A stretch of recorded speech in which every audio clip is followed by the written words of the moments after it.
Thank you all for coming. We're here to announce arrests in the murder of Debra Fox from 2024. As you probably recall, on February 27, 2024, Wilkes-Barre City Police uncovered the remains of Nicole Cuevas, who was buried in a basement at 142 Carlisle Street, a case that has come among media circles to be known as the House of Horrors. That house, as you also know, was previously owned by Debra Fox, who later went missing. In the Nicole Cuevas murder, Wilkes-Barre Police and Luzerne-County detectives arrested Faith Beamer, Jason Race, William Wolfe, Sarai Doyle, and Desiree Linnette, all of whom were arrested on homicide charges. Thereafter, Wilkes-Barre Police heard from Debra Fox's daughters that she hadn't been seen or heard from by them since Thanksgiving of 2023. At some point, she was dropped off at the Host Inn to stay with acquaintances, and those acquaintances were Sarai Doyle and Desiree Linnette. On February 29, 2024, Debra Fox's daughters officially reported her missing. Since November of 2023, Fox's Social Security income had been getting deposited in her bank account and immediately transferred to a cash app belonging to Desiree Linnette. Wilkes-Barre Police and Luzerne County detectives uncovered witnesses that saw Debra Fox at the Host Inn with Desiree Linnette and Sarai Doyle. She had bruises on her face. Police uncovered evidence that Linnette was approved for housing in Edwardsville. However, Debra Fox was not approved to live there. As a result, it's our position that Desiree Linnette would be unable to take Debra Fox's Social Security income from that point forward. That is what we're alleging is the motivation for this homicide. On March 26, 2024, police find the body of Debra Fox behind the Host Inn alongside the Cross Valley Expressway in a wooded area. Witnesses that police later locate through the course of their investigation have testified to police that Debra Fox was regularly starved, made to stand in a corner without her prosthetic leg, beaten repeatedly in the hotel room with hands and fists and also with her own cane. She had her head shaved. Her head was struck against the hotel room wall. She was strangled, and her body was placed on a luggage cart where it was then dumped behind the hotel. Police uncovered evidence in the hotel room that corroborates many of these statements. Thereafter, Desiree Linnette gave different statements to different people about the location of Debra Fox. Those statements included that she ran away with a boyfriend, that she may have committed suicide, that she moved into a nursing home, that she moved south to live with her sister, and that she was traveling with a truck driver. In investigating both the murders of Nicole Cuevas and Debra Fox, the police have uncovered a shocking amount of similarities. Both had their heads shaved by Desiree Linnette and Sarai Doyle. Both were falsely accused of stealing from Desiree Linnette. Both were falsely accused of having sexual attractions to their associates. Both were falsely accused of molesting children. Both were starved by Desiree Linnette before their deaths. Both were repeatedly beaten before their deaths. Both defecated themselves, angering Linnette, which police believe is the triggering event that led to their murders. And both of their bodies were disposed of in an attempt to be concealed from the police. Today, Wilkes-Barre detectives and the DA's office detectives filed charges for homicide, theft, and abuse of corpse for the death of Debra Fox. Those charges are filed against both Sarai Doyle and Desiree Linnette. They are being arraigned before Judge Tom Malloy as we speak. As they are being held without bail on the previous murder charges for Nicole Cuevas, we believe that they will also be held without bail on these murder charges because it includes first-degree murder, which makes them ineligible for bail. As you can see, that this is a long time coming and a long-fought investigation. I would like to especially thank Mayor George Brown, former Chief Coffey, and current Chief Michael Doyle for committing the resources necessary. As you can imagine, it's not easy to keep detectives working around the clock as new cases come in on a case that has now become almost 2 years old.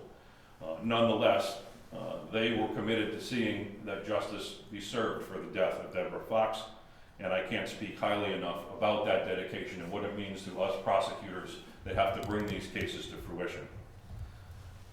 I would also be remiss if I didn't thank Lieutenant Detective Matt Stash and Detective Conmey and Detective Andrus, who spearheaded this along with other members, of course, of the Wilkes-Barre Police Department and also the DA's office detectives, including the man to my left, Detective Chuck Jensen. Naturally, there's a lot more work to do to see that justice is served. This is merely the filing of the charges, and of course the defendants are presumed innocent on these charges unless and until we take them to trial and they're convicted beyond a reasonable doubt. Nonetheless, on behalf of the DA's office and the Wilkes-Barre Police Department, I would like to say how grateful I am to have these charges filed today. I hope that it can bring some measure, or at least begin to bring some measure of closure to the Fox family, who I know have been in continuous contact with the police, seeking answers for the death of their mother.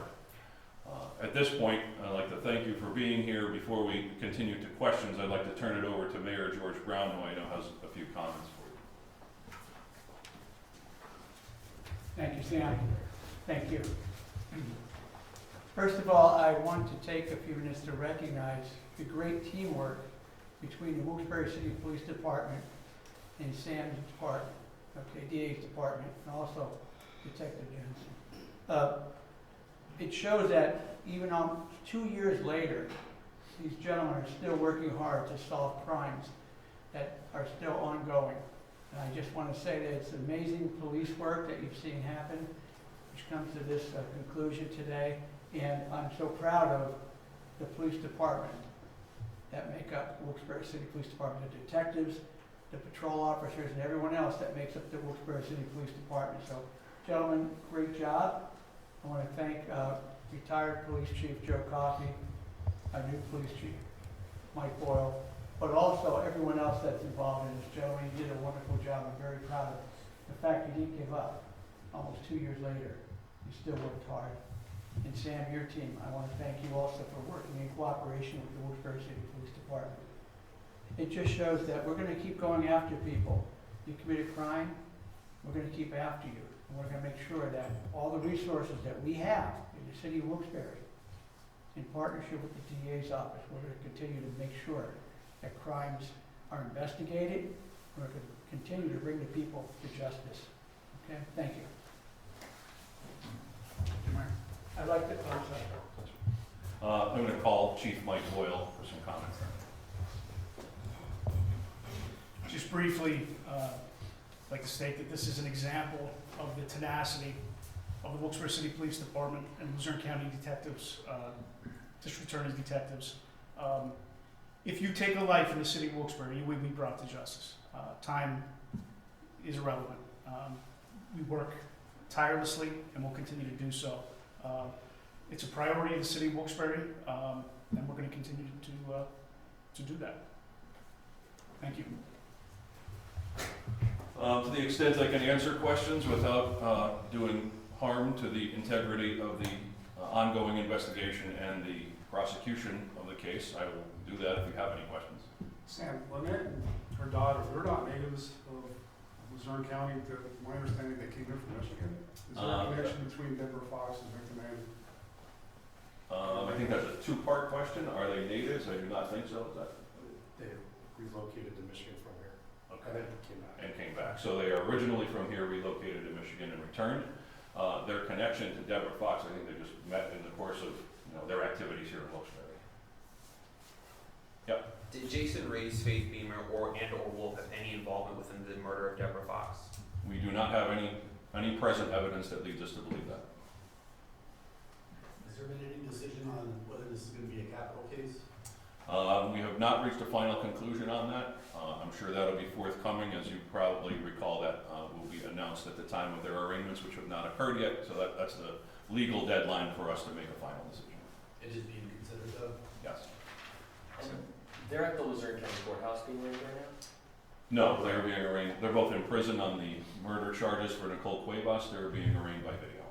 Can you say if Debra Fox, the victim here, was she present when Cuevas was killed and tortured and killed back in 2023? was she present at the residence where Cuevas was killed? She had been in and out of the residence, but at the time of her murder, I do not believe she was present. Do you know roughly how long she was out of that home and staying in the hotel for? They stayed in the hotel, well, they were in numerous places before they moved to the hotel. James, do you remember? She would have moved to the hotel with Linnette and Doyle in the fall of '23. Okay, so from fall of '23 until February of '24. Is there an estimated time of death and when Debra was killed? Yes. I know her body was found in March.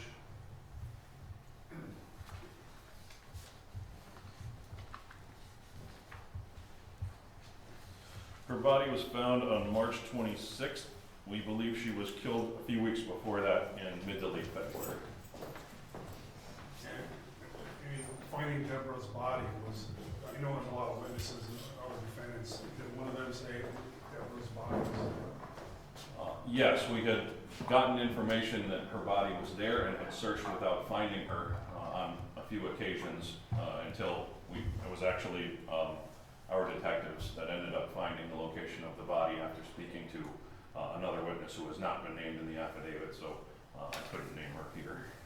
Were there any difficulties or challenges connecting these two suspects to Debra Fox's murder? I wouldn't say that the difficulties were in connecting them to the murder. The difficulties were in amassing enough evidence to prove it beyond a reasonable doubt. Will the death penalty be considered at all within this case? The death penalty is being considered in both cases, yes. What does the timetable look like now? The timetable for? For they're getting right now, and then, I mean, the process of the trial. So in a typical case, it's about 12 to 18 months to trial. In this case, we have a number of considerations that the court will have to decide, and along with motions, I'm sure, by both parties. Some of those motions will be whether the trials for Sarai, Doyle, and Linnette will be consolidated. In other words, whether they'll be tried for the murder of Nicole Cuevas at the same time, whether they'll be tried for this murder at the same time, and whether they both will be tried for both murders at the same time. So if they're tried separately, the court will have to decide which one they believe should go first, and then the second one will come, months later. It will also depend on whether or not they continue to keep the same lawyers, who would then have to get acclimated to both cases to try the second one. When you read the details of this case, and as you said, was slugged, House of Horrors, to think that these women potentially endured, torture for this long, just your thoughts on the humanity of all of that and just the details of this case. Well, as you know, not every murder case is first-degree murder, making it eligible for life without parole, and not every first-degree murder case is a death penalty case. So part of the considerations, the aggravating circumstances that lead us to decide whether or not to seek death is basically torture and how offensive that torture is.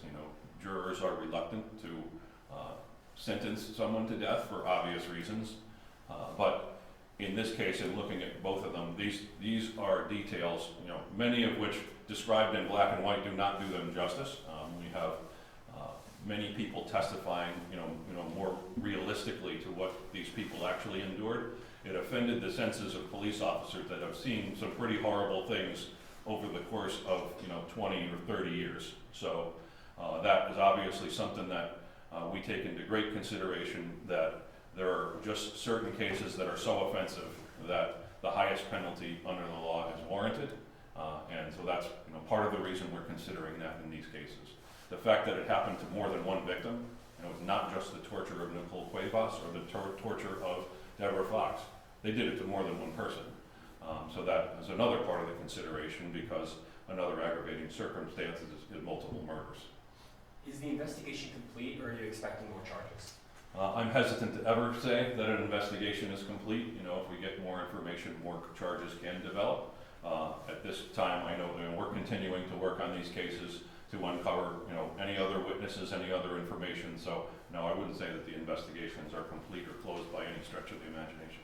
We spoke with Debra Fox's daughter probably almost 2 years ago now at this point, to be able to work throughout that time over the past several years and now be able to deliver them the first step of justice. How does that feel? It feels very good. I know that it's frustrating for family members of victims, and it's frustrating for police officers and prosecutors that we cannot regularly update them with information or, tell them how we are progressing. There's a big part of that reason, and we've been burned in the past, is that information then gets leaked, that shouldn't be out in the public, it gets misconstrued, it allows people to change their stories or conceal evidence. So when we finally get to this point where we can make an arrest and have public information, it's a big relief, and I think it's safe to say for the family members, it's a relief for them to know that after 2 years, the longer it goes, sometimes the harder it gets to prove these cases and to make an arrest. That we've had many family members pass away before they ever get to see justice. So the fact that this is not one of those cases is a big relief to all of us, and that's thanks to the detectives who really did work tirelessly. You're not seeing it in public that they're out there chasing down these leads, but they really were. Every week was something, finding something, talking to someone. So I really commend them and their leadership, and the mayor and Chief Doyle for encouraging them and giving them the resources to do that. Sam, can you say, maybe you might have said it, maybe I missed it, but Jason Race, Faith Beamer, and Elizabeth Wolf, are they connected to Debra Fox's case at all? They are not. Thanks, everybody.